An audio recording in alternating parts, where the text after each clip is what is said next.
for Benny and I. I wish Benny and I could do a picture together. It's called Wait Till the Swelling Goes Down. I'm blown away by his lyrics, the music, and I think he has very good choices of ladies and garter belts, which we all love a lot. Many of Benny's jokes are jokes I heard in grammar school. The first slightly off-color joke I've ever heard, I'm sure that Benny's repeated at some time or another. And I've caught him at most of them. I'm not catching him because that's some of the humor. It's cornball stuff, and that's funny. When I first went to the actor studio, there were 112 Marlon Brandos and 682 Jimmy Deans and 27 Carol Bakers.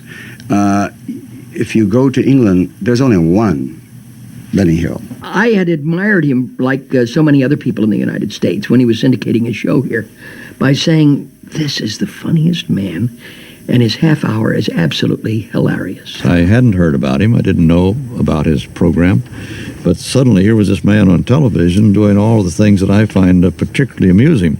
And from there on out, I was hooked. When I first found out the show was successful in America, I was absolutely delighted. I was thrilled because America was like the mecca of show business to me. I was brought up as a little child, Saturday afternoon, the cinema, Wednesday night with Mum and Dad, if I was lucky, and was sitting there sixpence at the dark. It was a big deal to me. So places like Hollywood and New York, well, you know, were sort of places you only dream about. What I think the feminists don't have is a sense of humour. I mean, everything they don't realise, the feminists don't realise, is that everything serious is sent up. They think they're the only ones who are being sent up. Everything is sent up. He has no problem in just being this quiet little person in the corner watching life and listening and laughing. And that's unbelievable. I mean, for someone who is this, we think, from the Benny Hill show, this extraordinary extrovert, when in fact he's a people watcher. He's not so shy with people that he knows terribly well. The team that works with him, he's quite confident. But if anyone comes into the studio that he doesn't know, or perhaps into the rehearsal room, I think he does tend to withdraw slightly and perhaps become a little bit shy. Am I shy? I'm far too shy to answer that. I really am. I just couldn't. I'm sorry. He's a very gentle man. And you'll find most of it's much like tough guys. The real tough guys are very quiet, and the real funny men are very gentlemanly. My impression of him was someone who was an extremely good workman and a good artist, and someone who I worked with for a long time, and I know exactly the same about him as before, which is purely a public persona. I know nothing personal about him at all. I think he has a face like an evil cherub. I think it's a cherub sent by the devil. That's what he looks like to me. In amongst all the other good cherubs, you know, from up there, there's this Benny Hill sitting there waiting. See, there's nothing as tasteful as good taste. There's nothing ever, anything that Benny Hill does that embarrasses you nor himself. That's brilliant. Thank you very much indeed. We'll have you as daft as we are before long. I adored Benny Hill. Funny, silly, outrageous, nonsensical. And it is his Englishness of comedy which I think finds such favour abroad. I mean, you know, it's Cream Teas and Changing the Guards and Benny Hill. I used to laugh out loud because I live alone. And when you can laugh out loud at a television show, you've got great art. Benny Hill was the first comedian I ever remember laughing at when I was little. And I remember in our house when he used to be on, my dad used to just kill himself laughing at him. And I used to laugh at first, not really getting it, but then when I got older, sort of a little bit older, I used to think it was so saucy. His kind of comedy, I think, is universal. I think it would have sold anywhere, even in the Far East, because the human foibles that he portrayed, he of course leaped a language barrier because it wasn't really necessary for the most part. I loved his impishness, his cute naughtiness.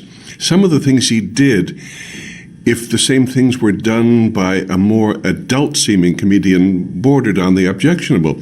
But I never objected to anything he did because he always seemed like a naughty little boy doing them. I've got you a new teddy bear. A new tire to buy her. Benny was at heart, I think, always a child. He was also an adult and a very accomplished professional one, but he worked chiefly out of his childish self. Why, don't you even know what grown-up is? Nope. Why, grown-up is being among man. Grown-up is you and me being together all day and all the time. Well, see, I have a theory of what causes a comic. What makes a comic? What happens to make a person become funny? And my theory is that it is some kind of a hurt in childhood. I remember we wrote something for Mrs. Merton, and I can't believe that people used to say Benny Hill was sexist, as he always used, very good-looking girls in all his sketches. But, I just think it's harmless. I just think what he did was harmless, and I think, I think there's a... I don't yell, I don't tell, I'm grateful as hell. I'm the only girl sat here saying this on this programme, Anna, but no, I never used to be offended. I just used to think it was funny. It didn't bother me that he had all these sexy, cute, adorable young women around him because it made it funny, because obviously he wasn't going to get any of them. To the politically correct, of course, everything matters. But I found his love of women was, for my generation, was very attractive, because that's what it was. It was an adoration of women, although he often seemed to treat them as a foil.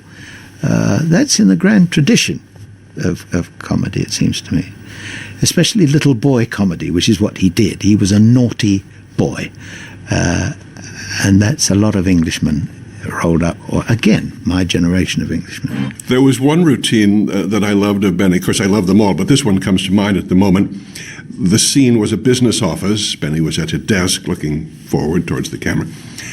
And on one side of his desk, there's a big stack of papers, and to the right, a little notepad. And he's simply counting, making some kind of a record of the documents.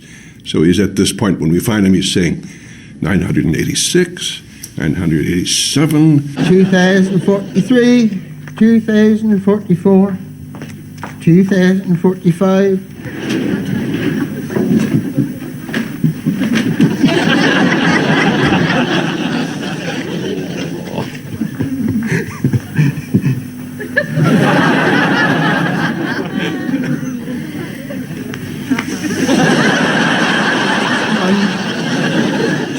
It was somewhat analogous to the way sexual material was handled in American burlesque.